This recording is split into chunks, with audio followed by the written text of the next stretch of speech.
मंडळी न सकाळी उठल्यावर मला तर एकच प्रश्न पडतो की डब्याला भाजी काय बनवायची. पहिलं तोंड धुवून घेतलं आणि म्हटलं चला नाश्ता करूया. नाश्त्याने मी बनवला होता आज शिरा. नाश्ता करून घेतला, त्यानंतर म्हटलं भाजीची तयारी करूया. तर काल समीरने वाटाणे आणले होते, तर म्हटलं चला वाटाणे आणि बटाट्याची भाजी बनवूया डब्याला. तर कांदा टोमॅटो मी कापून घेतला आणि भाजीची तयारी केली पूर्ण. आणि भाकरी बनवायची होती मला, तर टिफिन मी रेडी केला. वाटाणे बटाट्याची भाजी आणि मस्त अशी भाकरी बनवली. आणि किचनवरचा पसारा तर तसाच होता सगळा, तो पण आवरायचा होता. आणि काल सारखं तर आज झोपून चालणार नाही, कारण मला चपातीची ऑर्डर पण होती.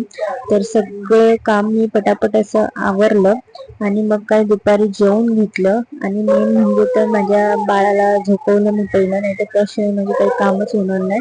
जेवता जेवता तिला झोका दिला, ती झोपली आणि मग मी चपात्याची ऑर्डर करायला घेतली.